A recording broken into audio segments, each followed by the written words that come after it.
the best pace is a suicide pace. And today's a good day to die. And that's how I feel about it too. It's just, I'm going to go out there and fucking gas myself out first, second, third round and put a high pace on this cat. And you know what, if I take myself out in the process, I don't give a shit. I know that I gave everything I had in there, you know, and that's all I want to do is just, you know, give everything I have, leave a little bit of piece of me in that cage and, you know, hopefully take this dude out early on.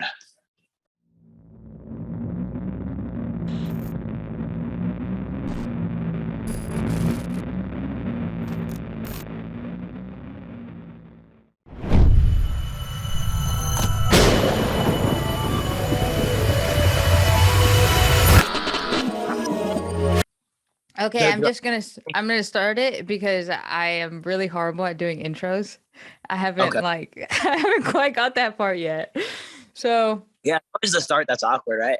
Right, like I feel like I don't know what to do, like, because usually when I see interviews and the people are getting introed, the fighter's just there like, what do I do with myself? That's honestly how I feel about fighting too. Is like it's the start that I'm like, how the fuck do I start this shit off? It's like so awkward. You guys are like measuring each other out, and I'm like, all right. That's why I like what Cosmo did. He just ran across the cage and just fucking started. Why not? Get rid of all that like nerve stuff. Yeah, might as well. Because like in the middle of like, you know, when you fight, like in the middle of it, you don't really worry. But it's like the start of it sucks. The like all the other processes suck. But it's like, yeah, that's exactly how I feel about fighting. Does it? Because, you know, like Bruce Buffer announcing, I mean, that's pretty cool, man. Like to have him for the first time, just go like, say your name. You're just like, yeah. I don't look him in the eye. I'm like so nervous. All the beginning portions, like the start of the fights, like all that. It's like, oh, I can't deal with it. Like fighting and being like in a brawl or whatever is like, whatever. Your instinct takes over. It's natural. It's just like not even as scary anymore. But it's like when you're standing across the cage, Bruce Buffer's like saying and like now that's Bruce Buffer too. And I'm like, I'm looking this fool. Oh God, I do not want to stare at him. Or like one time before a fight, I looked over and Joe Rogan, I caught eyes with Joe Rogan and I was like, oh, I put my head down. like we're in the prison yard and I'm like, oh shit. I don't want to start overthinking shit. But yeah, I have my head down. Like at the beginning of announcements or whatever, when they're announcing fights, I always have my head down. I don't want to look at anybody. It's like, I'm not trying to make contact. I just want to fight, you know? Have you thought about yeah, for real? Have you thought about like turning around and looking at your corner? Like Amanda Nunes does that. She just turns around. Yeah. I maybe I should start doing that. Honestly, that's a good idea. Just talk to my corner, or just like go to my happy place. Yeah. At least I know y'all. Right. And you know they're like there for you, and you guys just kind of like go off each other. So I saw. Go ahead. You were at a wedding yesterday? Yeah. I was at a wedding last night watching them fights. Yeah, I was gonna ask you, was it like an MMA type of wedding? Were there like MMA fighters there, or just no? You were just like weird on your phone watching fights. Yeah, but it was funny because my phone was dying. Like my phone was literally on the last like percentage. And I look over and there's a couple other people that were like huddled over, and I was like, go make real quick. So I went and made friends with them. And then the people in the back, they're watching the fights back, and like the people that are catering it, they're watching the fight there. So they're freaking out too. They're like, they keep running up, and then they're like, between like them being in the back and them being in the front, they'd go check my phone and run to the back of that row. So we're all kind of like understanding of it. Yeah. So what were they, because obviously they'll know you if they follow UFC. So is it kind of weird being at the wedding with like the staff kind of like, what's up? No, it's always super cool because like the only place I probably get recognized is in Denver or like in Colorado, and like so it is like I don't know, it's one of those moments where it's like I'm not used to it still, and it's just like cool. So anytime I ever get any recognition, I'm like, oh yeah, whatever. Like I'm trying to play, and then I'm like way more excited than any fan that's ever said any what's up to me. I'm like walking away, calling people up, I'm like, you never believe what just happened. I'll have a picture with you too, man. Make sure you tag me. Make sure you tag me. Right. Yeah, I'm not used to it yet, so I love it. So how did it feel when you saw Nate Diaz get that guillotine? Oh, I loved it. That's what I was thinking of, because my last fight when I fought Matt Snell, I stole the guillotine when he fought Jim Miller. I stole the same type of guillotine a long time ago. Like I would always go arm and guillotine, and the moment they'd bring their arm back, I would steal that, slither in. Yeah. And I thought it was cool because it was almost like directly of like how I got my last finish, which is funny because I totally copied from him. But I was like, damn, maybe. But then I stole from him, so I don't really know. I guess I really just stole his move, but it was dope to watch it. And it's like Tony Ferguson doesn't really get submitted, so it was really cool to see that. And I know it was really cool to see him go out in the blaze of glory, because there's like, who knows about that Hasmat matchup, and like that kid's a killer. And it was just like, I felt like that card unfolded so perfectly. And if you're a Diaz fan, it unfolded as perfectly as you want it to. And, I'm a huge Nick and Nate Diaz fan. So I was stoked on it.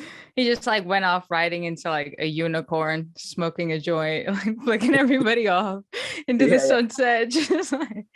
That's right. So I had to watch it on silent because I was still at a wedding, so I wasn't watching it like out loud. So I was like confused in parts of it. It was like, was he like actually gassed, or was he just having fun, or like it just seemed like it was such like a awkward fight if you couldn't hear commentary or just know what was going on exactly. Yeah. Where I'm like, damn, probably get hurt because he's like bent over holding his stomach, and I'm like, I don't know. It was just awkward. I thought there was a couple timeouts in there, and like they were just in the middle of a fight, not doing anything. So it was great, and it was like it's so cool to see someone that's like. I'm such the opposite of like, all I do is just go forward, go fight. It's like, I can't control the moment as well as he's controlling it. He's fighting in a main event, 5 rounds, and probably one of the biggest events of his life. And he's over here playing jokes and stuff, talking to someone in the corner. I was like, damn, I need to be that calm. Like, I need to be that cool, calm, collective, and all that. Yeah, but he's also had like a billion fights. And like yeah, he grew up in that cage too. Yeah. It's like I've only fought in front of an audience with the UFC like one time, so it's like I'm not like next time I fight in front of a crowd, I don't even know how I'm gonna act on that, because it's like I've only fought in the crowd in the last 2 years, 3 years, one time, and it's like it's different, it really is. Yeah, it's like I've been in like my training, like in at Factory X, like where I train at. I have way more people screaming at me than in the UFC Apex. Like it's way louder, and it's like it like symbolizes those fights like way more than actually being in that Apex arena. Yeah. Well, it kind of helps you prep for it, because it's difficult to prep for an audience. That makes sense. But if at your gym, they're already as loud as they will actually be at the UFC. Yeah. Does it not like help? Yeah. They all dumb shit. Cause it's like, at this point I've been friends with all these dudes for like a good portion of my life. So it's like, they'll like, I don't know, they're like cussing at me sometimes. Oh, why you going for takedown, pussy? And then it's like the shit you hear in the crowd, you know what I'm saying? So yeah, it's kind of, it's like all joking, but it's like it's also a little bit like, I hear so much dumb shit in the middle of fights. I'm like, dang, did that guy just really say that? Do you have time to have conversations in your head with like something that happens in the crowd? Yeah, way too much. One time I like heard that like we're doing announcing, and I'm in the middle of fighting in Arizona. I live in Colorado, so it's like a whole different state, and everybody's going for the kid that I'm fighting against. And right before the fight, I hear, "Put him in a body bag," and then I was like, "Damn, this crowd's obnoxious." And then I kind of circled the cage a little bit, and I was like, "I think that was my uncle," and I was like, "Damn, that was this." It was my crowd. I had 2 fans in the audience, and he's yelling the most obnoxious shit the whole entire time. It's funny, but it like I've been in the middle of a fight, and I'm like, did they just really yell that shit? Or like I don't know. You know how when you fight, like your senses are so strong. It's like in the middle of a fight, I've been like, damn, this fool stinks, like, or whatever it is. Like I have weird thoughts in my head. Like yeah, maybe not weird. They're kind of normal, but it's like you wouldn't expect that in a fight, So it's kind of funny, like what goes on in my head or doesn't go on in my head, Yeah, no, for real. Hey, were you able to hear the commentary team? Because when I fought, there was no crowd, and I could hear Bisping talking, and I'm like, all right, well, he's saying that stuff I'm doing is good. Let me do some more of that. Do you hear the commentators when you fight? Yeah, that's why I always kiss ass to Bisping and all of them, because I swear one time, like I was against the cage, like Brandon would need that underhook right now. I'm like, is this fool trying to help me coach? Right? Like he's coaching. Damn, like it was like, yeah, it played to my advantage 100%, because I'm like, I'm right in their corner, and he was like telling me what to do, and I was like, yeah, that's a good idea. I should start doing that. And like, yeah, so I don't know. I think if I could play it well with them too, I got like 6 corners in that bitch. Right, because they just start saying stuff, and And even if they're going for the other guy, they're saying, oh, he's doing that really well, which is like catching him in it or her in it. And you're just like, oh yeah, maybe I shouldn't, duck my head to the left because they're like timing me. Yeah, that's funny. Like Brandon's getting caught with the hook. I'm like, oh shit, I am. Uh-oh. Sometimes like I overthink shit like that too. So it's like, I don't know. Yeah, but I have heard him. And then I swear one time I'm like, I think Michael Bisping's trying to give me some advice because he was talking a little louder than normal, Yeah. Did you speak to him after? Did you tell him like, oh, that thing you said helped me?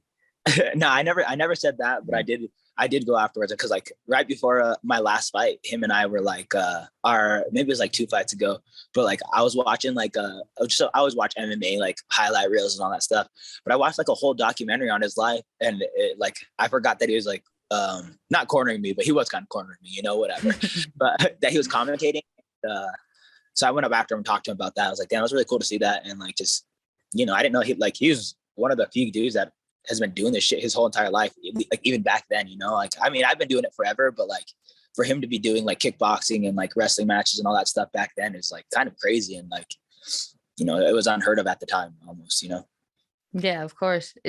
It's really weird to see it now. Well, for me, for example, because before I just saw it as a martial art, and I was like, oh, I like this martial art too, and this martial art too. But now to see people growing up with it as MMA itself, and to have all this access to all these fights and all this information, you're just like, oh, I wish I would have started with that. Did you start off in like one specific martial art then? Yeah. Well, I started off with like Taekwondo, then I did karate, and I just liked it and what was around, and I did it. And yeah, it was just like that. I'm lucky because, I was like a huge boxing fan back when I was younger. And like, I wanted to box forever, but like, we used to live by like this, like, I don't know, it was like a hole in the wall gym. And I didn't really know what it was exactly, but like, I always heard of it. And then we got into MMA, and then all of a sudden my brother's was like, hey, they have it was called the Ring of Fire. It was a huge promotion in Colorado at the time and in America. I was like a feeding promotion. And he goes, the Ring of Fire champs over there. So we go walk to the gym, and I went into there's this place called El Banditos, right? And I walk into this place, and I'm like, it's a fucking restaurant. It was like a Mexican restaurant. And I was like, bro, you were wrong. The place right next to it doesn't have a sign or anything. It's just like a whole, like literally like a shoebox of a place. And they're like, no, it's this place. So I walked in there, and it was one of the better gyms. And that's how I met Mark Montoya, my coach, and all that stuff. And I met all these like Chris Camozzi and like a bunch of just up and coming Colorado stars. And I just got so lucky to walk into like a real good MMA gym right off the bat. And it's like, even to this day, I mean, it's lessened in Colorado, but there was like a time where it's like, the coaches are like, some of these guys that were opening gyms were like frauds in my opinion, and they didn't know what they're doing, and then they're throwing people in fights. So it's like some of my first like amateur fights is like some people been doing it for 2 months, and it was like I would just go poke, and I'm like, yeah, I've been doing this shit for 2 years, like 16, and then as soon as I turned 18, I started having my first fight. So it was like some of these guys just got kind of thrown to the wolves, and they didn't really know. And it's like I could have walked into one of those gyms, and my life would have been probably 100% different. I would have had a fight 2 months in, got my ass whooped, quit, like, I don't know what would have happened, but I'm lucky that was the closest gym to my house. And I walked into a really good one with a lot of people with good knowledge, I've realized that, there's a good like Thai boxing place or just a good overall gym if you can smell the food from a tiny restaurant right next to it. So some of the best gyms I've been to. Yeah. El Banditos, because it was like the Mexican restaurant right there, and then next to it was like this corner store where I know people were just selling drugs off the side of it, like a corner store, and like there was just like a bunch of kids hanging out at the corner store. So it was always funny. Like I'd walk in, there's dudes selling weed right here, there's Mexican food right here, and then I would fight in between it, make my stops in between the. You're right. You just go there. You go. Have everything in one street. Yeah, exactly. I just didn't have to leave the block. Yeah. What was the Mexican food there good? No, not really, honestly. I only went there a handful of times, but it wasn't good. No. It wasn't a 10 out of 10 restaurant for sure, but at least the gym was. Yeah, and the gym was, and the gym was like so tiny and like so like when you have more than 20 people sweating in a room. It's just like, you can just take, like, I would open the door, the humidity would hit you in the. Yeah, exactly. And then I remember, like, because I was younger, so my mom would like bring me to the gym sometimes. I would have to ride my bike there, but like my mom would bring me to the gym sometimes, and like she'd go and she's like, "It smells like shit in here." Like, I'll just wait outside or whatever it is, But it was like I was so used to the smell and the humidity and all the grossness, but it's like, I don't know, it's so nasty. Do you feel like you can't really smell anymore after that? I feel like I've smelled so many like nasty gym bags that just my smell doesn't pick up the sweaty disgustingness anymore. Yeah, I mean, maybe that's it. So sometimes I'm like, damn, I think my nose is definitely broken. I have what is it called? Like where deviated. Yeah. I have a deviated septum. So it's like, I can't really smell that well anyways, but yeah. So I always just make sure I have spray on me and anything. I don't want to be, when you're like, I'm a smaller weight class, so I have to train girls. Like, I train girls sometimes, and it's like I have to make sure that I'm not the stinky dude in the room or anything. I'm trying to be like cognizant of all that stuff. Or like I teach sometimes, and it's like I don't want to be teaching jujitsu and like, I don't know, being the rank one. So it's like they make fun sometimes, but I'm always in the gym, like brushing my teeth before class or whatever it is, and I'm like, I can't smell myself necessarily, but it's like I don't want to be that guy.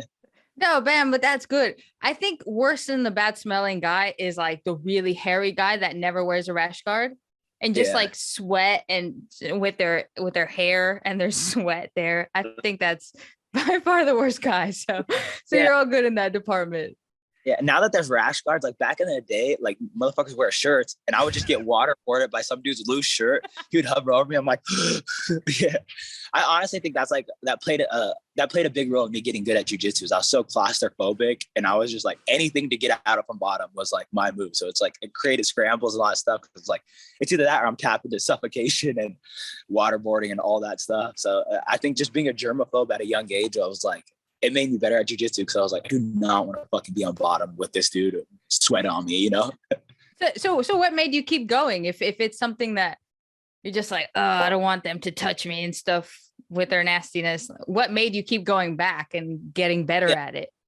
And honestly, I have an older brother. I had an older brother that me and him just like we were obsessed with MMA. So we watch MMA every day and we learn and try moves on each other. So when I went to the gym, I honestly thought I was going to be a black belt right off the bat. I remember I walked into the gym and I was like peeking through the windows and stuff. And I saw some like maybe 7-year-old girl hit a move that I thought I invented. I thought like, it was like that sit up sweep where you like you grab the ankles and then push them over or whatever. It's so simple. It was so dumb. And I remember thinking like, I invented a move. Like I hit it all the time. And some little girl hit it and I was like, oh, I'm not good at all. Like, but I went into the gym. I went into the gym like with like a fair amount of knowledge, because I was grappling with my every day for like 2 years straight, and we are trying stuff and all that stuff. So I think what kept me going to the gym is like, I was 16 years old, and every once in a while I would submit like a grown ass man, and I was like, I would walk out so confidently, and I was like telling people like, you don't understand, like I'm beating up cops right now. I'm beating up people, like people, like I was so stoked, like as a youngin, like like those are really big moments in your life, like where you're like, dang, I can hold myself against a grown man, like so. What would like keep me in, especially during those times, was like one, I wanted to beat my brother's ass, so that always helped out, like trying to get that edge on him. But I would have a fair amount of success at a young age, and like walking in, and I think that was like always like, oh wow, this is like maybe I could be good at this, and it's like I started at such a young age, and I was going against grown men. So I was kind of in my back of the head. I remember telling one of my friends, like, I was like, I think if we're going to get into a sport, like this is the sport to get into. It's so young. I'm like, nobody our age was doing it, and 16-year-old in the gym, I was such a, like, it was such a barbaric scene back then. Like people get knocked out every week, and like nobody really knew the repercussions of it. We were just going balls to the wall. But it's like anytime there's a 16-year-old, I would chase him out of the gym, and it was like, I'm my friend, I'm like, I think we could be good at this. Like we should try this. Like we should, I don't know, like this could be our career one day, Yeah. Well, and here you are as your career. I know, and it sucks too, because that was my boy, and like I like lost contact with him. Like there's no way I could reach out with him. But it's like I always wonder if he knows I'm in the UFC now, because like me and him are so obsessed with it. We watch it every day and all that stuff. And it was like I always wonder. I'm like, I wonder if he ever found out that I made it to the UFC or whatever. Which I'm sure he did, but it just sucks that I can't like reach out. Yeah. So did you just lose contact with him due to like an Yeah. argument or something? Or No, not at all. Not at all. Like, like I think like school moved on, and then he just like didn't have social media and changed his number, and it was just like I never was able to reach out to him again. And like, everybody else is so like available. You can contact everybody through social stuff, and he was never like the social media type. So it's like, I don't know. I'd have to like find his parents or something, or like go to his like old parents' house, and hope that they're still there to go kind of reach out to him. But yeah, no, it was my boy, and like we just like all of a sudden lost contact, and we never no argument or malice or any of that stuff. It was just I don't know. It was just like life goes on, I guess, and we just lost contact. And yeah, I was like still wondering, like I wonder if he ever found out I made it to the UFC, because it was like our obsession, Yeah, maybe. Is him and I would like, because we ride the bus home together, and him and I would like lure kids from a different neighborhood and be like, yeah, man, you want to box? We'll go box and stuff. And we go, and me and him were both like, we're so obsessed with MMA that we're going to win the fight for sure. So we go beat them up, to walk all the way back to their neighborhood, because they take our bus home. And like I had the boxing gloves on. So we box them up, and then they'd have to walk all the way home. And like, that was our thing. We do that shit on like a weekly basis. Oh man, that sucks that you guys lost contact.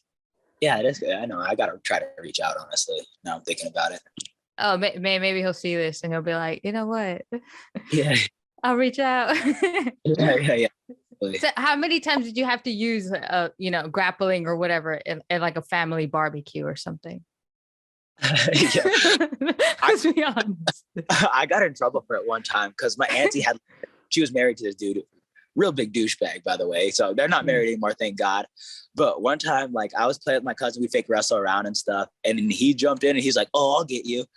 And I started choking him. Like I was like, I don't think he knew how to tap or anything. So I like took his back, put him in a choke, and just like mopped him up real quick, And my dad pulled me over the side. He's like, "You can't be doing that shit to your uncles or like whoever." He's like, "You can't be doing that." It's like, he goes, if we have you in martial arts, you can't be doing shit like this anymore. Like you got to give them respect and all that. But I remember, and I'm still proud of it this day, because I never really liked that guy. It was like, I remember like they had to pull me off to the side and they're like, "Yeah, no more doing that shit in public. You can't embarrass people like that." Like, which is true, and it was respectable. But I'm still like, I didn't really give a shit about that guy specifically.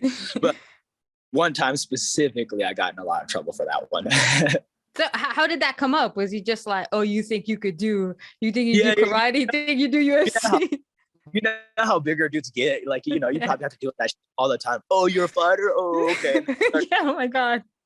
Try to put me in. I think that what he did is his dumbass tried to put me in a headlock. And as soon as he did, I just took his back, like all of a sudden put him on the ground. I had both hooks in. And then once I popped my head out, I just had a full on choke in his ass. And he didn't know what hit him. It was like 20 seconds of just him thinking he could manhandle me. He's way bigger, him thinking he could manhandle me, start dragging me to the ground. Next thing I had his back. It was like a full on choke. And he's like, So did you leave like flexing? No. Did you go like, yeah? No. The moment I hit the choke, I knew I was in trouble. Everybody like, "Brandon." I was like, I look up and I'm like, oh shit. But yeah, no, in my head, I was flexing my ass off. I'm still flexing out that one too, honestly. It's still a big pride moment of mine. Yeah. Well, now in hindsight, your aunt kind of thanks you for it. Yeah. She probably looks back and she's like, "Yeah, that's my boy." Yeah. Every once in a while, I'll get up at the table. They're like, "Yeah, you remember when Brandon choked out so or whatever?" And it's like, "Oh, I remember."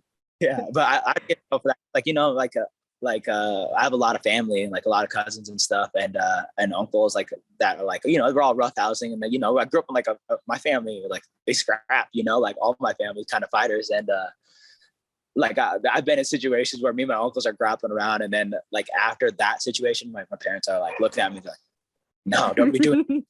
I have to take it silent. Yeah, I had to take it silent when I was younger. Like when I was like 16 and like 17, I had to lose those fights and just forfeit the match almost, Oh, yeah. So is your family coming over today? Because I saw Sunday you have your nephews over and you teach them boxing or something.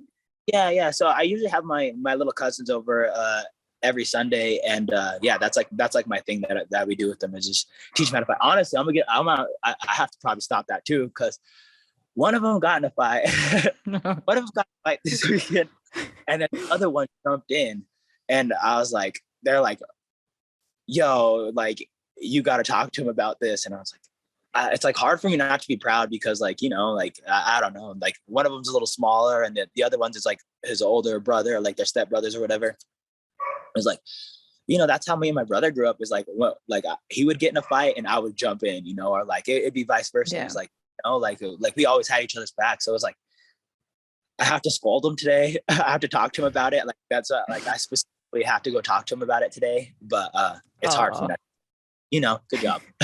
I'm proud of you guys. What'd you guys do? Did you land the hook? Yeah. Oh my God. For sure you're gonna do that though. You're just gonna be like, oh, you can't use it, but tell me like what technique did you use? Yeah. And then like the cousin that like originally got in the fight, like he's so shy and all that. So it's like there's no like in my head, there's no way he started the fight. So it's like, yeah, I assume that they were in the right. But like who knows? Who knows what really goes on? They're probably like, my cousin UFC fight, I'll beat her. Yeah. Yeah. Yeah, I'm gonna have to talk to him today and just, but yeah, I don't know. But like I said, my family's all just really scrappy and I don't know. And I think that's like a cool way. Like it's really the only way I can bond with people at this point is like, I'm so obsessed. I don't have a life outside of fighting. It's like, I don't really know what else to do. I'm like, you guys want to learn how to fight? And of course they're boys and they're rambunctious and all that. So they're always down for it. So it works out. And then we like do like a little bit of run and stuff together. So they help me get ready for my fight in a sense too, and a little bit of my piece and all that. So it's really good. It's a really good way to get to know them and kind of break the like barrier of they're in that awkward like teenage age where they're it's hard for them to open up. They don't think they could relate to adults and all that stuff. So I think it's a good way for me to kind of break those barriers, Yeah, no, absolutely. And was that from a family affair too? No, this is some bullshit. Have you ever seen that like tortilla challenge on YouTube or whatever the hell they've been doing? Like, they have like water in their mouth or something. Yeah. So these we were out in Vail and these dudes bought a pack of tortillas on the way there. Like we went up to like the mountains to go watch a fight, and we were gonna do the challenge or whatever. But sure enough, before it even started off, everybody just smacking each other with tortillas. Homeboy, I'm sitting in my chair watching the fights. Homeboy comes around back to go hit me with the tortilla, full on smacks me in the face, and the tortilla wraps around and then hits me on this side. We got a double whammy out of it. So what'd you do after? But I had to take the L, man, because I was over there hitting with tortilla. So I had it coming, It's not like I didn't deserve it a little bit, but I still got to get a little bit of revenge or something. I don't know. Yeah. So what'd your coach say to it when you show up with a bruise in your lip and you tell him it's a tortilla challenge? Yeah. I don't know. I'm going to have to be like, yeah, this is actually from sparring. I felt so dumb too. Cause it was like one of those situations that it's like, like sparring's on Friday and I leave sparring unscathed. And then I have a wedding the next day I had to go to. And I'm like, all right, cool. Like it look good.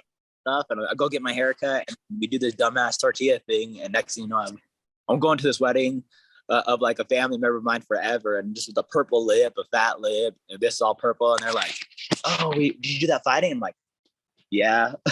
Yeah. Some of the injuries and stuff, I'm like, yeah, that was fighting. And then I have one in my knuckle and I don't know if you can see it, but oh yeah. Somebody asked me, he's like, oh, did you get that like fighting somebody? And I was like, oh yeah, they bit me and stuff. It was getting like a broccoli out of the oven. Like my fat, like a broccoli, really, to burn yourself for all things. But yeah, I definitely use fighting to help me get out of stuff like that. I do so much shit like that. Like I'm so like for an athlete or considered being an athlete or whatever, so unathletic and do so much dumb shit. I'm like limping around, like what happened? I'm like, oh, I just like was getting out of my chair, tripped over it. Like, I have to make up these stories. At least have fighting as a good fallback. I'm like, oh yeah, I got kicked, got jumped, honestly.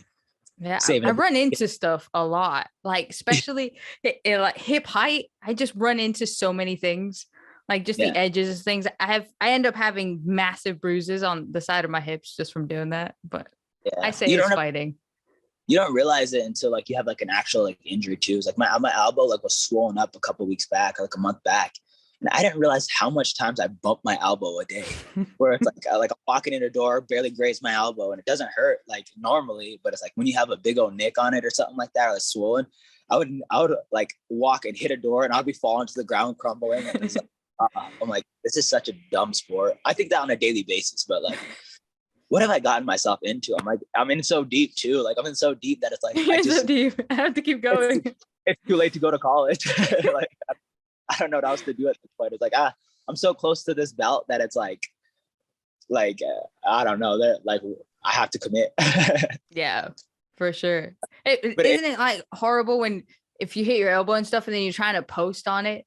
I feel like that's when I notice it the most. Like when I put my elbow on the mat to go for anything and I'm like, oh, water bubble, ow.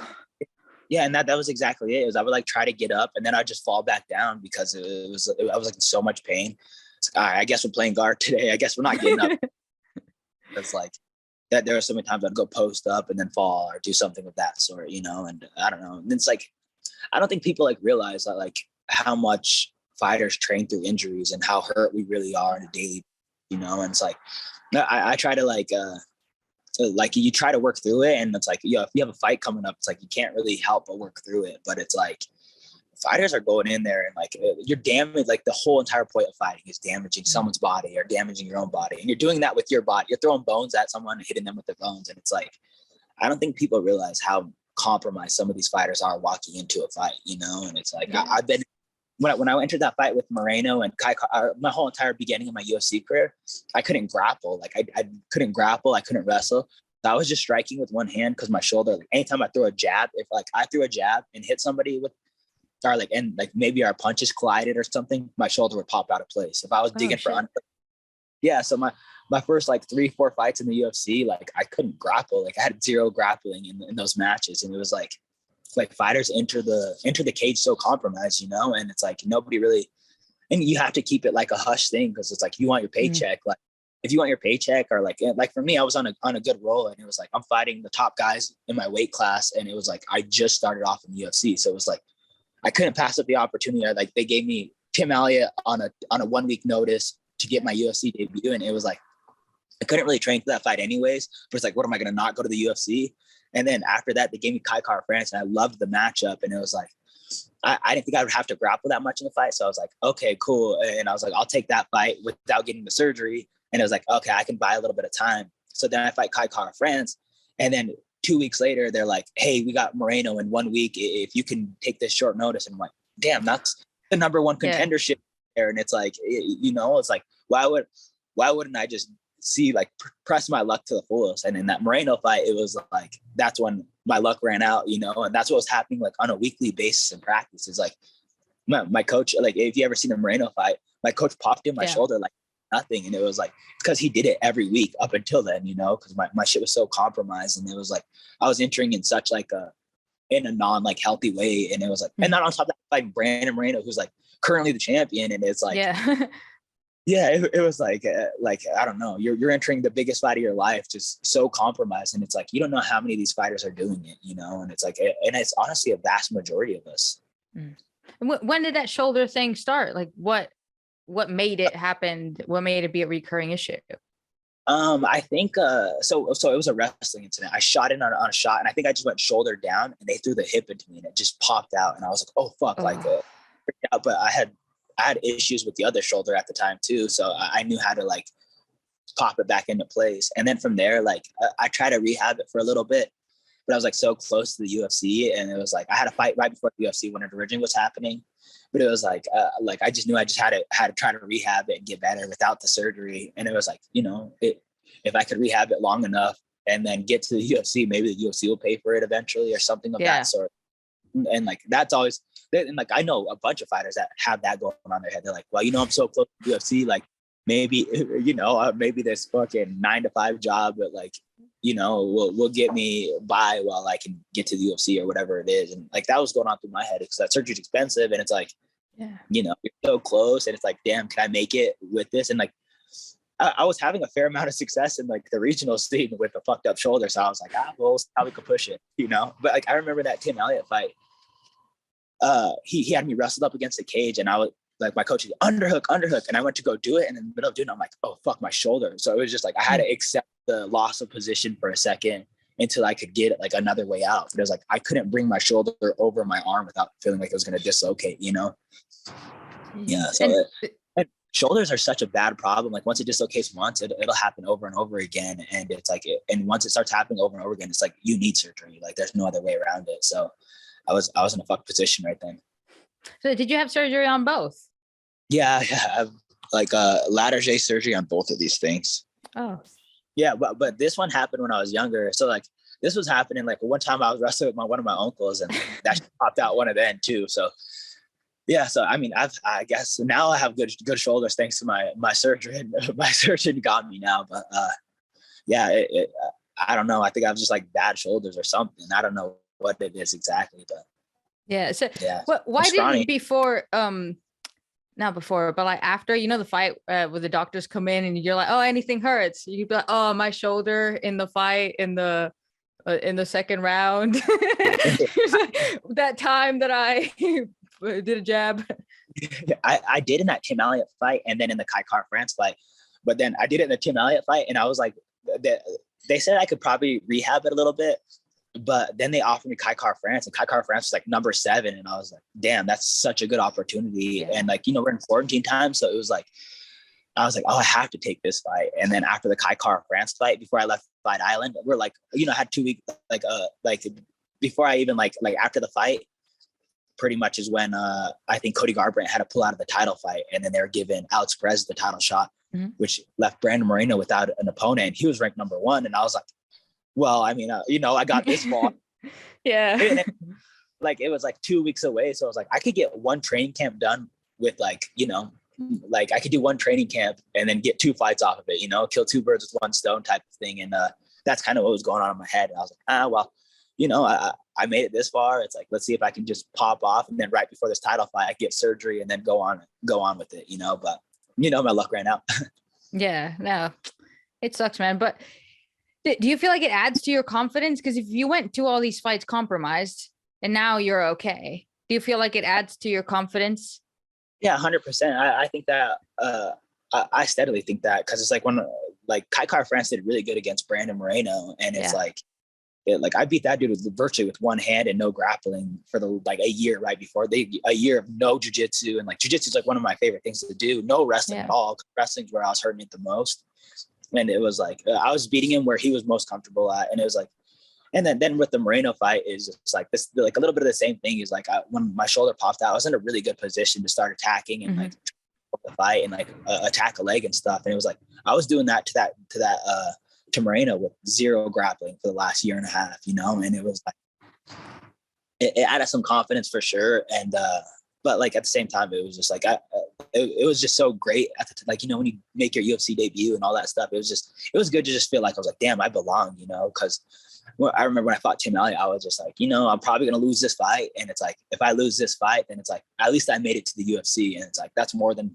some people, and like I had that going on in my head, and then I won the fight, and then I won the next fight, and then next thing I'm like, damn, I might be a champion one day. Like, and then, you know, everything a little bit where I was like, it went from just being like, I was so okay with just like, just being there, you know, I was just like, damn, I made it. And it was like, you know, I fucking, you know, like when you're a fighter, you sacrifice so much. I've lost friends over this shit. I've lost everything, you know, and it's time with family. Like there's not enough to say about how much sacrifices people put forth to be a fighter.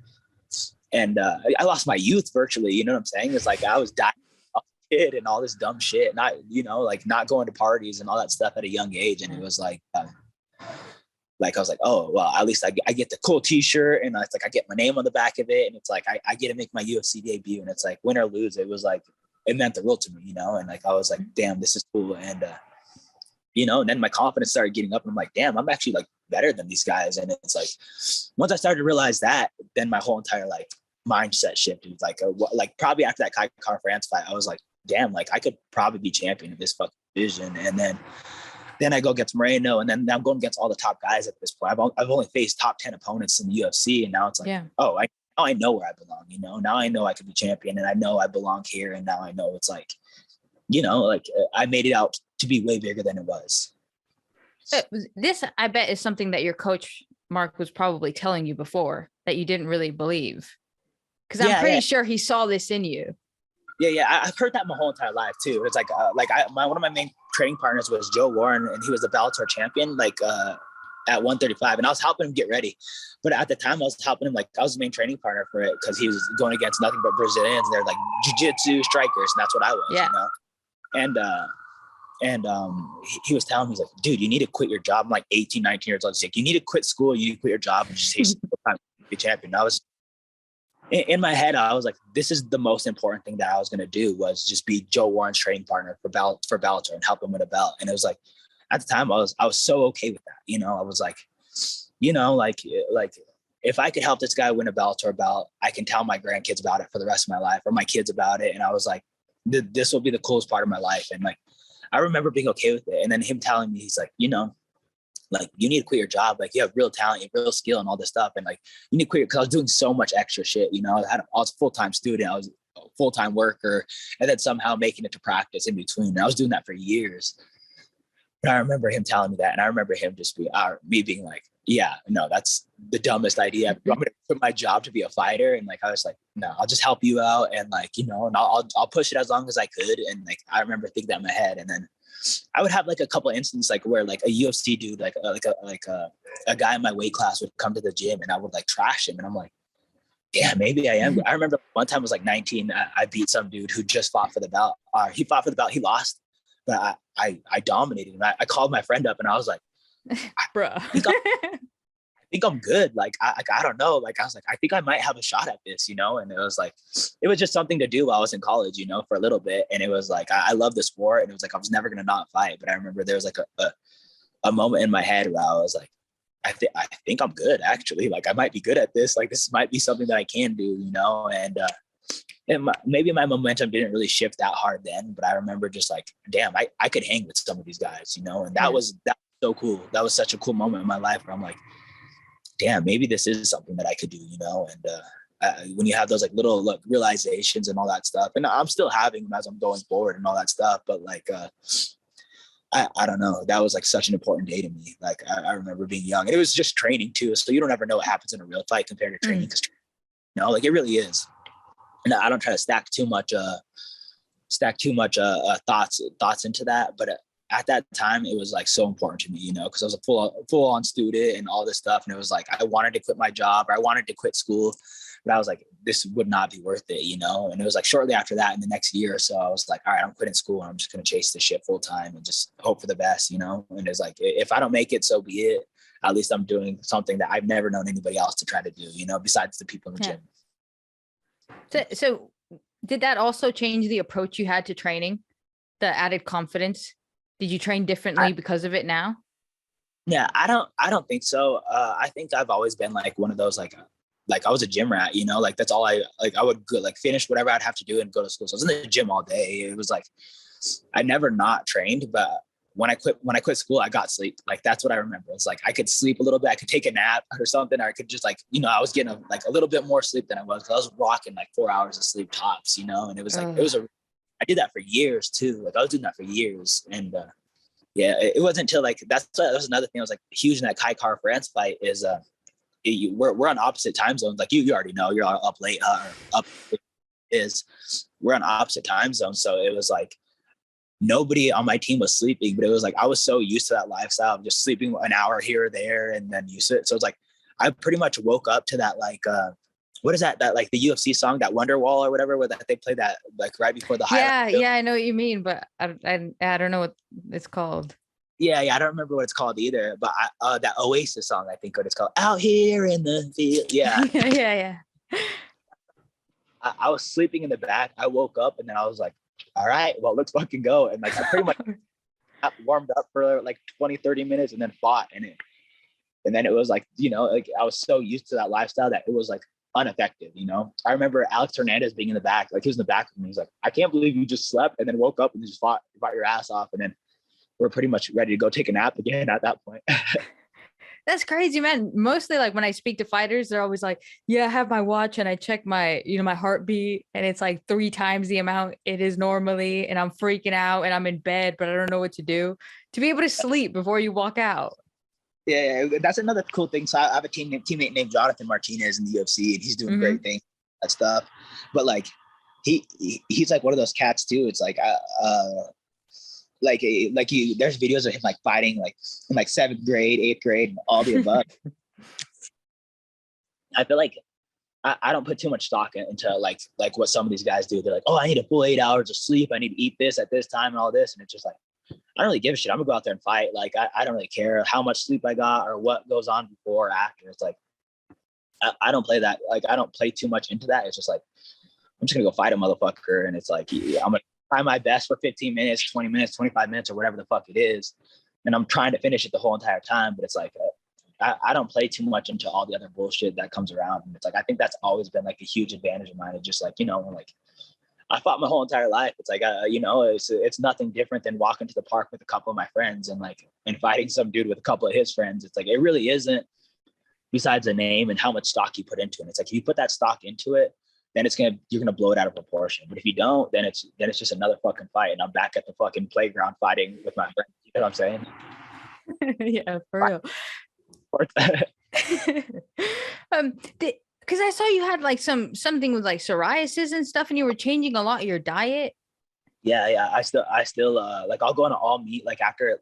I've never tried it during weight cut time, but okay. I go all meat diets, and I've tried a couple other little things like just meat and fruits and all that stuff, and it gets rid of my psoriasis. But yeah, I didn't know how to like maintain it. So when I was young, or like it's been only like a couple of years that I've had it, but I was putting like medication on it and stuff, and it was like kind of like keeping it away a little bit. But then I realized like psoriasis is an autoimmune disease, and autoimmune diseases come from your stomach and stuff. So I was like doing more research, and it was like, so I went on a we have a lot of Muslims on our team, and they went on a like they do what's it called where they fast?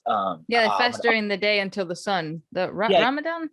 Yeah, they're doing Ramadan, and I was rereading Siddhartha, like the Buddhist book, and Siddhartha went like forever without like eating. It was like months or years or whatever the hell he did it like without eating. And then I watched this George St. Pierre podcast, and he was talking about like starving. So everything just led to me like, fuck it, I'm not going to eat for 3 days and just see what happens, And I didn't eat for 3 days, and I was mainly just doing it for a mind state. But I noticed quickly, like my psoriasis went away quick, and I was like,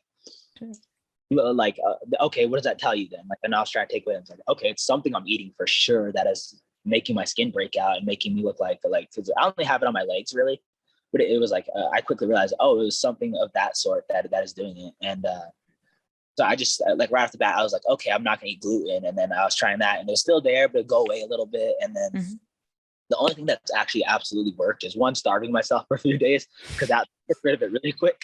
But eating all meat, like all meat diet, is one of the better ways that I've gotten to beat like my autoimmune disease or psoriasis specifically. I don't really know about other autoimmune diseases, but that's what helps me. Is I think my body has a hard time breaking things down, and like specific. And I grew up probably eating like shit. So if anybody deserves psoriasis, it's 100% me. Because would you eat like hot Cheetos like, all day?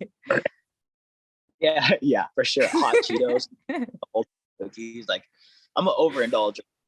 I'm working on it, but yeah, it was one of those situations where it was like I realized it was stuff I was eating, and once I started cutting things out, it would go away, and like little parts would go away, and all this stuff. But once I went to an all meat diet, it went away completely. But when I'm back in fight camp, I don't necessarily like. I don't know how to cut weight on an all meat diet. I just know how to like live that way, but I don't know how to cut weight healthy and just do a training camp successfully with it. And I've never really tried, and I don't really want to try it at this juncture in my career. Yeah. I'm like so close to fighting for a belt at this point that it's like, I'm not going to risk anything at this point. It's just, I'm going to do what got me here and all that stuff. So it's like, as soon as like fight camp starts, I jump right back in my diet of like eating what my nutritionist wants me to do. Have you ever done those tests? Because I think you either send like a blood sample or like a urine sample, and they test to see how your body reacts to certain things. No, I haven't. And I've been meaning to do that for like 3 years. So I'm glad you mentioned it, because it's been on my to-do list, and it's like, I always like just forget about it, and just life goes on or whatever the hell it is. Yeah. So it would be like, it would be ideal to start doing that and just kind of seeing what's fucking with me majorly, Yeah. Well, like, after I'll send you the one that I did. Cause like, I don't remember what it's called. I think it was like Viome or something. And then on the app, you get the results. It did take forever though. It just took Yeah. forever. But it was like, yeah, you can't have coffee and stuff. And I was like, what? This is not my results. Delete. That's another thing too, is like at a certain point, it's like psoriasis sucks, but I don't have it like all over compared to some people. Like I'm lucky where I just have it on my legs, and like it sucks and it's itchy and stuff. It's a little annoying, but I'm not gonna not ever eat cookies again. Like what? Like, Yeah. I'll just scratch my legs afterwards. You know? Yeah. I gotta find that balance. So it's like I do good sometimes with just being on an all meat diet, and then sometimes I'm just like, fuck this. Like I want to eat cookies and live my life. You know, especially after a fight.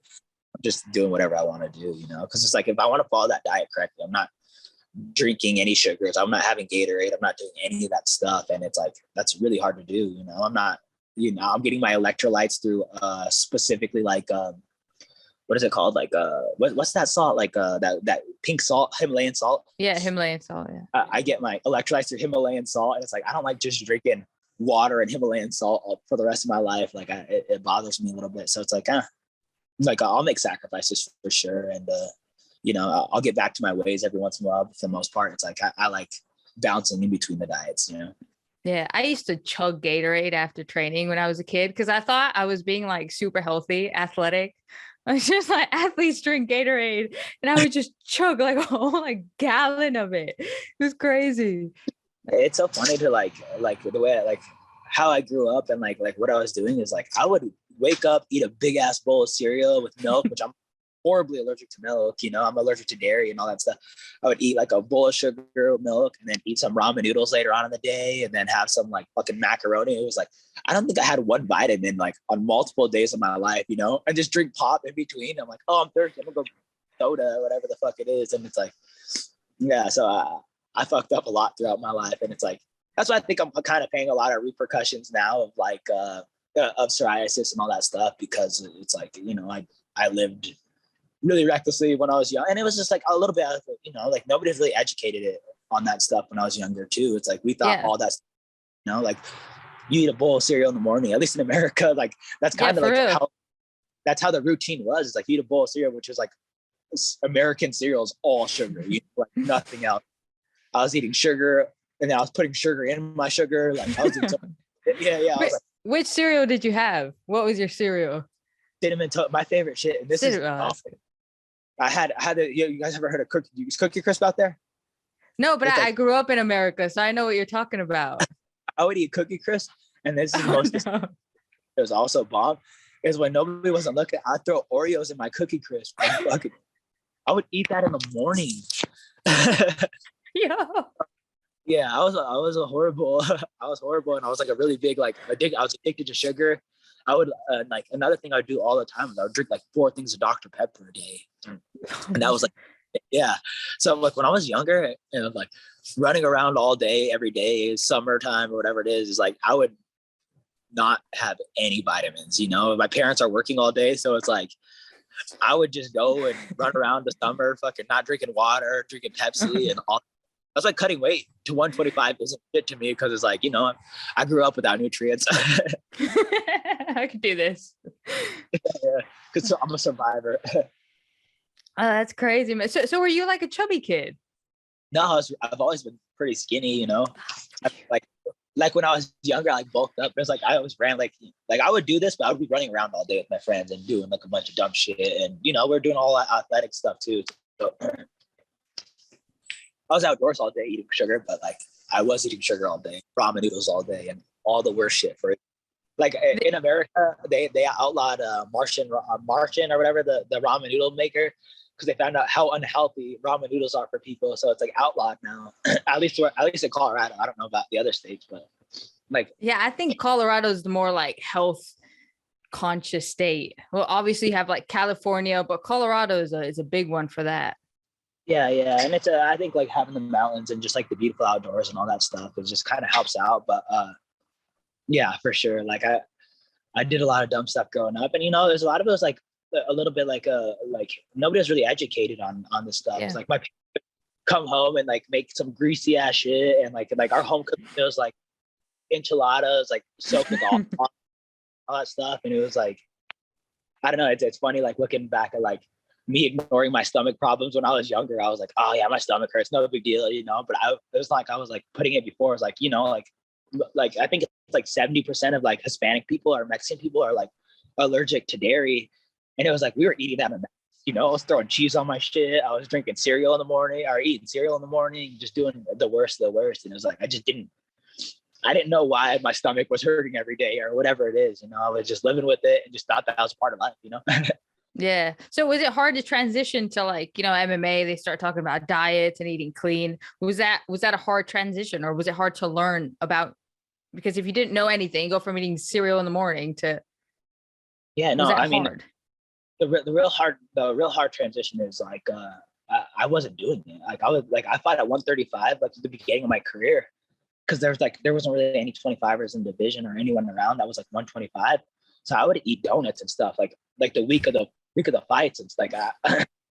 So it was a little bit like later on in my career, like where I was like, okay, like now I got to be on a strict diet. And it was a lot of trial and error too. Is like when I started making 125 every day, this is the only thing I would eat. Is like, I would eat eggs in the morning, and then I would eat salmon and sweet potatoes and a little bit of spinach every day until I could make 125 or till weigh-ins were. I would do the most unhealthy shit, but it was just so much trial and error, and I just didn't know what I was doing really, and it was just, I hope this works out. And Yeah. like I would realize in between all that stuff, I'm like, well, my body feels different, and it was like, it feels a little bad. Stomach aches in the morning or whatever it is. And I was like, okay, well, I think I'm allergic to dairy. And that was like one of the first things I realized. It's like, okay, like I'm allergic to dairy. So I cut dairy out.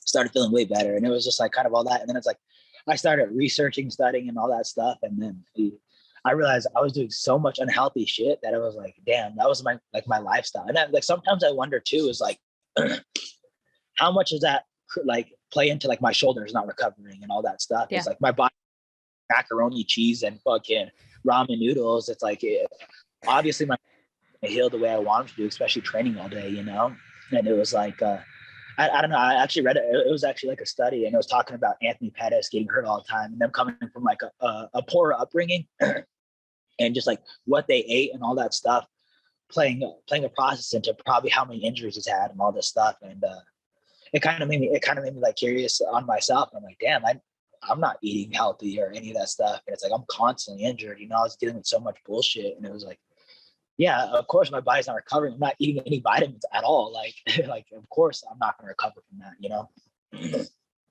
No, well, I'm glad you're no longer eating boxed macaroni and cheese, or at least just once in a while. I don't eat, or not even ramen noodles anymore. I could make you some gourmet ramen noodles off a 50-cent package. Like I could have cooked that, and people would think that was a gourmet meal because I'm so good at that. Like that was my meal, and like I could cook it a million ways. I could open up was that like your pickup, like, girl, I can make you some noodles? I was doing that like first cook for girls or whatever. I would like, yeah, I got some noodles and like chicken or whatever. So they come over, I would have like a little bit of ramen noodles, chicken. Just wouldn't say shit, Ramen. What was the reaction though? Did they like it? Oh yeah, I cooked ramen noodles so good. Like, it was like prisoners could cook ramen noodles good. People in the jailhouse, and then me, I was probably the second best ramen noodle on improvising shit. I'd put egg ramen noodles. I've thrown peppers, a bunch of stuff. Yeah, I had some gourmet stuff. I was practically at my place. Oh Lord.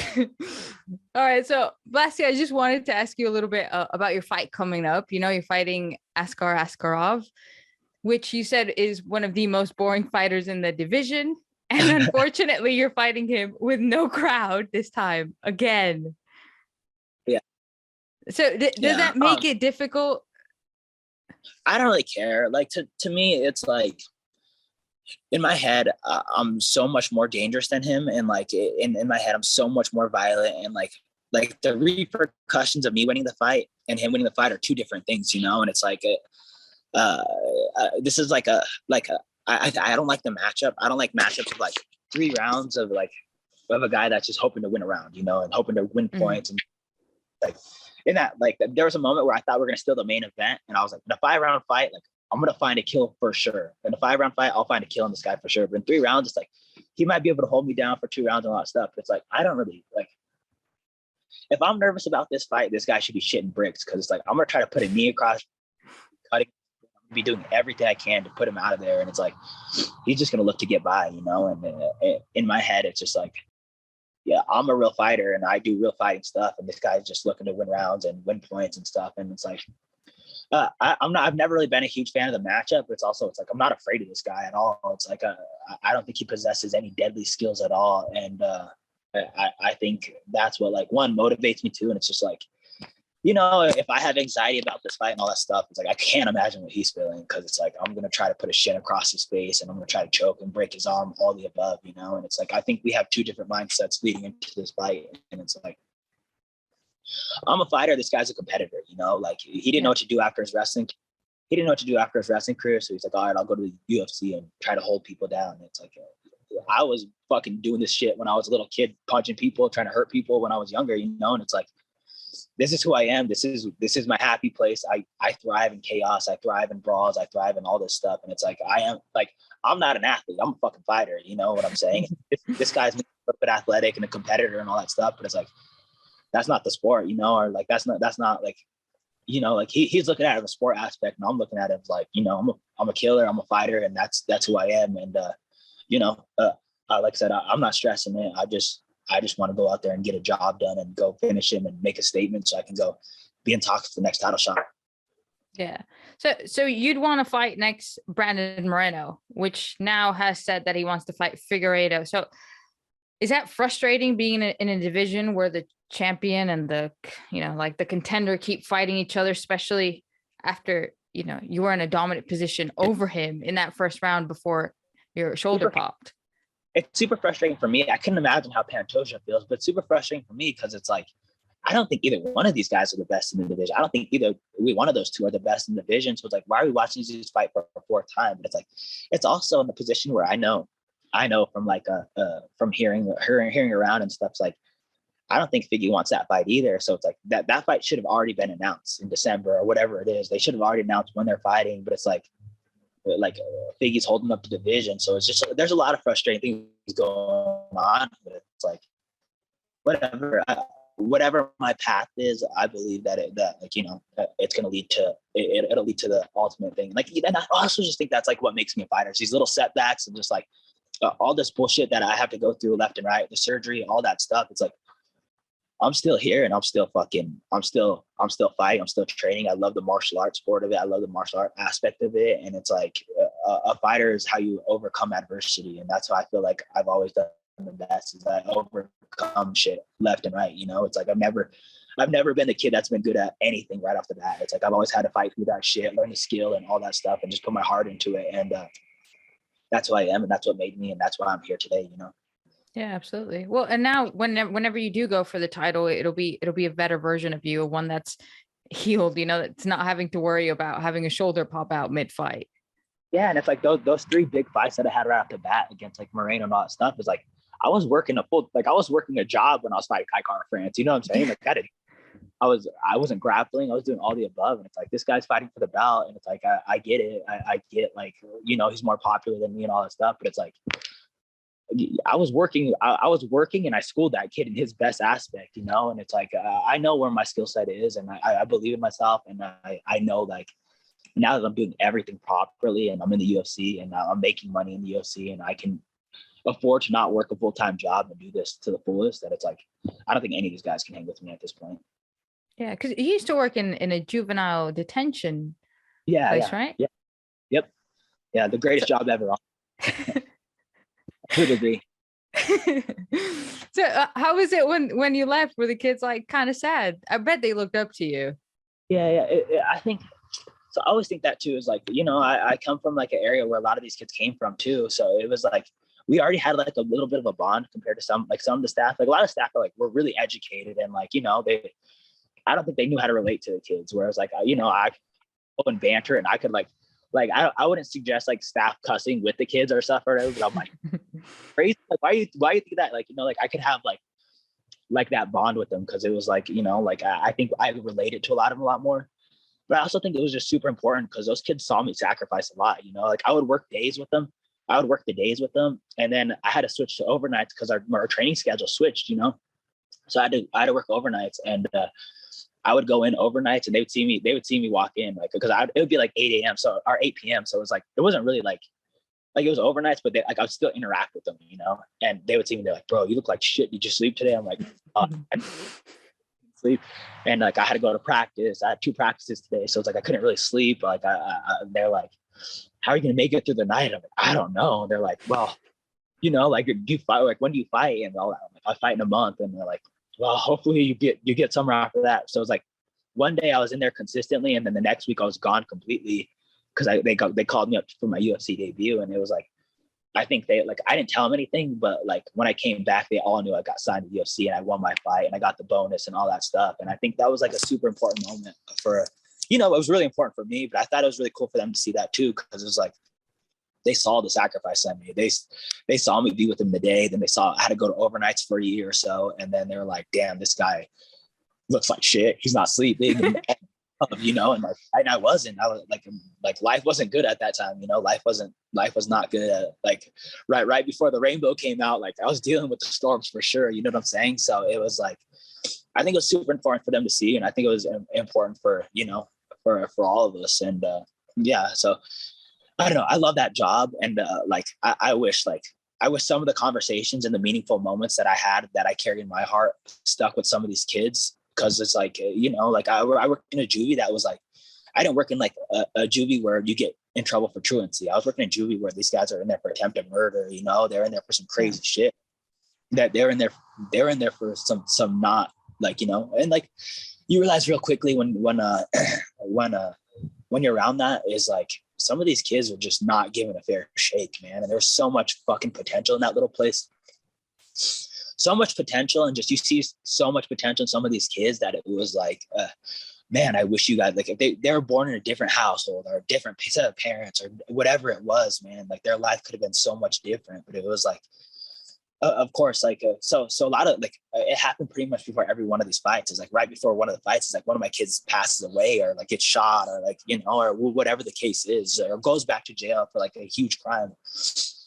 But it's just like, like, the recidivism rate at the juvie was not good, and I don't know. It's just like, it's weird, because you see so much potential in some of these kids, and it's like, these kids fucking could be great, and it's like, but it's just like, nobody gives a shit, man. Nobody cared to change it in America, like, or like, at least in the inner cities, is like these kids aren't given some of these kids aren't given a fair shot, and it's just so horrible to see. They're in gangs, and it's like, how'd you get in a gang, bro? You're like 13 years old. It's like, oh, my brother put me in the gang, or like, my dad put me in the gang, my mom put me in the gang, whatever it is. One of our kids had it up. 13 years old, 14 years old, has tattoos all over him. I'm like, who the fuck tattoo artist would tat you up? That's what I was like, what tattoo artist would tat you up? You're so small, like who consciously could do that? It's like, oh, my mom did it, or my dad. He said my dad did it, and I was like, I was so taken back, and I was like, damn, like, this kid's, as much as like beautiful insight and all these meaningful conversations that you give to them, is they're gonna get out and go to home to that, go to home where their parents are gangbanging, their parents are selling drugs, doing drugs, whatever it is, and that's the environment that they're raised in, and that's the life that they were given. And it's just, I don't know. It was super sad to see. And then you see a little bit of the success rate too, and you live off that, man. Like the couple kids that are still doing so good, it's like, oh, I keep in touch with them, I'm so proud of them and all that stuff. But it's like, but if you want to be honest, the vast majority aren't. The vast majority went right back to the life that they're already living, and it just sucks. No, it's hard when you only have so much of a percentage to guide somebody, and then the rest is just, it will drown out however much you help them. But I'm pretty sure you have helped, you're quite fair share, and those conversations have stuck in their mind. Have you ever gone back to visit them? Yeah, so I go back, and I work with I've worked with like the Dream Center and stuff. So not necessarily like to the facility I was at, because right after I left, COVID happened and it kind of shut down. So most of the kids that are in there, like, I don't know, and I don't have this relationship with. Sorry, I don't have that relationship with, but like, I've tried to build a relationship throughout the community and stuff, because it's like, the UFC career is like so short, and it's like, I don't really know what I want to do afterwards, but I know that I love that job, and I love the opportunity to work with those kids, And it's like anything I can do to kind of go back to that will be ideal in the future. And that's kind of like my long-term goal is just, like make as big of a name as I can in the UFC and do what I can for here. And then just go back to what I was doing before. And it's like, I love that life, it's like, I mean, I wasn't sleeping at the time, but like now that I'm sleeping and like, I don't have to be like fighting the UFC and stuff anymore. I think it'd be a big advantage to go back and be like, hey, I made my dream come true or whatever it is. And this is how you can do it. Or we'll accomplish it, and it's like, that's so important to see, like that's so important. Yeah, absolutely. And I'm glad they have you around as well. Because that I feel like that kind of lacks sometimes. You don't have anybody to look to be an example. Like I came from here as well, and you can see what I did because I put a lot of time and dedication. When everything you see around you is just sort of like failures and things, you just, I don't know. It kind of makes me sad that some people that's their reality, and the only difference was that they were born in this place or in that house, and they just have so much goodness in them. Yeah, and that was exactly it. It's just like I always like tell a story of that kid, the tatted up kid, because I worked overnights and I wasn't allowed to bring them out of their room really. Like I couldn't keep them out of their room for long. They have to go like if they're overnights, they have to go to the restroom and go back home or go back into their room. But this kid's tatted up in there for attempted murder on 3 people, and like that's a lot, and that's a lot too. He's in there for a long time, or he was in there for a long time. I don't know if he's out yet, but I remember he's 15 years old at this time, 14 years old, and his stomach was hurting or whatever. Like he had a stomach ache, and it was like I brought him out to the couch and like which I wasn't supposed to be doing. I wasn't supposed to be giving him my own food or anything. But it was like I made him some tea, got him like I sat him on the couch and we're talking. And it was just like, this kid just needs a fucking mom. He needs someone to fucking hug him. Like that's what. And you're in the juvie lifestyle. So you can't be soft there. Like you really can't. Like even like from a staff's perception, like or like perspective is like. If those kids saw the way he was with me that day, he would have got roasted. It would have been a bad day for him. They'd been like, "You're so soft," and like they would have talked shit to him. But it was like, I don't know, like those few moments that you can interact, or like you could just see, like I saw it for what it was. Like some of these staff members weren't like. It was a privilege to not see how it was. Like some of these staff members like, "Well, this kid's an attempt to murder. He belongs here," and all that stuff. But it's like. This kid's also 13 years old and grew up in a fucked up household. And it's like, and it's also like this kid's 13 years old and his stomach's hurting and just needs someone to fucking care about him one day, And it's like, that's what that place was like. Maybe wasn't missing throughout the whole thing, but it was just like a little sympathy goes a long way in that job, man. And it was like, if you could relate to them and just fucking put what they did aside, and it was like, some of these kids did horrible things too. And it's like, but it's like, it was like, what would I have done if I was born in his house? Would I have done the same shit? I guarantee I would have. Because it's like, I'm a product of my environment. That's the reason I'm fighting is because my brother fucking instilled it in me when it was like that was my choices in life. And it was like, I don't know. It was like just like a little bit of empathy and stuff. But it was crazy though. What I'm saying is just like there was like these moments where it's just like, damn, this is just a little kid. This is a little kid. And he's trapped, he's trapped. And it's like he's trapped in this lifestyle. He's trapped in juvie. He's trapped in this certain mind state. And he's trapped fucking not being a little kid, And it's like when you see a normal 13-year-old, 12-year-old kid, like, they're fucking so full of life and hope and all this stuff. But this kid's already just defeated, And it sucked. It sucked to see. And it was just like those little moments that you'd have in there. Which are few and far between because these kids are hard to open up with, they don't want to open up to you. And it's like, I get that. And I get it. Please. Why would they want to open up to me? It's like, my job essentially as like at the juvie, like I was never really big on it because I was pretty sympathetic the whole time, but it's like, my job essentially was to get him in trouble. Like, you know what I'm saying? And that's what they saw me as. Like, it's like, and like, I was able to like separate it. And, I would only get them in trouble if they were doing some dumb shit. Like if they were beating each other up or beating up one kid, like that's the only time I'd ever like enforce a lot of rules. But it was like I wasn't enforcing these dumb rules that like I don't know, like I said, they're fucking little kids, they're little kids. And it was like I don't know, just had so much sympathy and just so much I don't know, it just like you can't help but like love some of these kids, Yeah, absolutely. Just like for a minute. Yeah, it's just there's so many beautiful moments and like so many funny moments and like I don't know, just real life moments. And it's like if you weren't like if you weren't being real and you weren't being a human right there, like you're going to miss it, you know? And it was just like, I couldn't be any more thankful for a job like that. And the opportunity that they allowed me to be working with these kids and all that stuff. Yeah. Do you feel like you take that with you when you go fight? Yeah, for sure. I take a lot of that stuff with me, man. I take that on a daily basis. You know, I take it on how I act with people. It's like, I live in Denver, and like, I live in a weird neighborhood right now where there's like a lot of craziness going on. And, it's easy to be like, yo, this motherfucker is living this way. He needs to straighten it out. But it's like, also, it's just like, damn, what happened, bro? Like, what happened, you know? Like, and that's really like a huge thing that goes on in my head a lot now, is just like, what happened to you? You know, like, fuck, man. Like, and that was something big I could take away from that juvie. It's just like, it wasn't like I could be judgmental on these kids. It was just like, damn, like, this is a real situation. This is a real problem going on in Colorado, or like in Denver at least. And it was just like, there's real issues going on, and nobody, if you're not dealing with it directly, you don't give a shit. And if you're dealing with it directly, you don't know how to get out of it really, you know? And it's like, I don't know, there's nothing you can really do about it right now, you know? How did you feel like you started to bond with them? Because if they saw you as this sort of like outside bad guy, how did you kind of break that?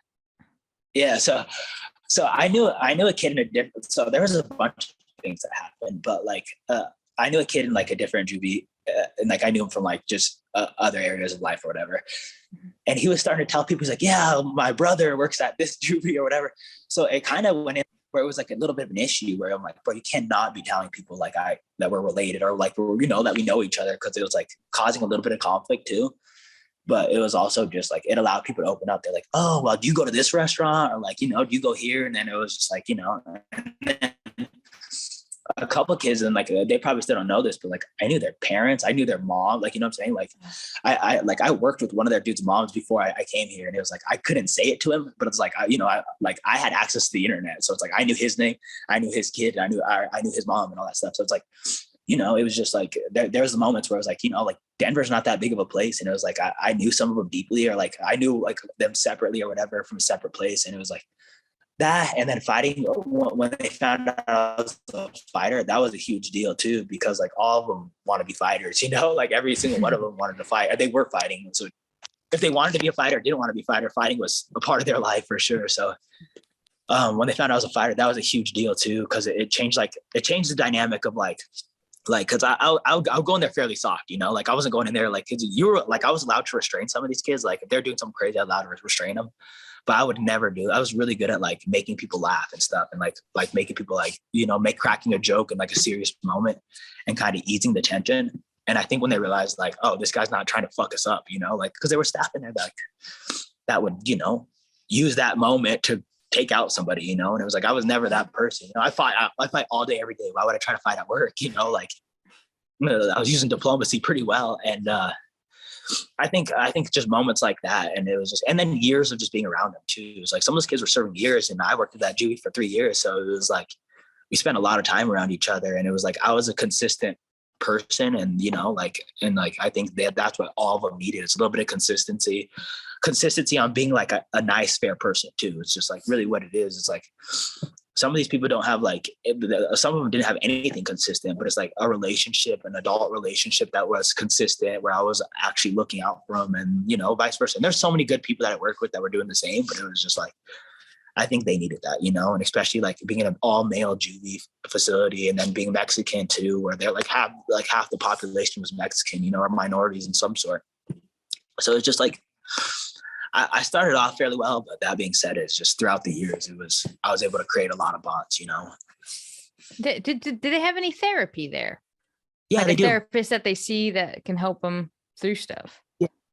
Yeah, they had therapists. A lot of like I said, a lot of them don't open up though. You know what I'm saying? Like that they had therapists, but none of them were really opening up to them either, you know, because it's just like, yo, what are you gonna do? Talk about my feelings to this girl, guy, whatever it is. Yeah. So they did, and they would have it like once a week. Every single one of them would have it like once a week, where they meet with the therapist. And I think it helped. Like, I think it did help a lot, but, you know, like sometimes like the real trouble kids aren't going to open up to you, you know, they're not going to open up to those guys like that. They see it's like a police figure almost, you know?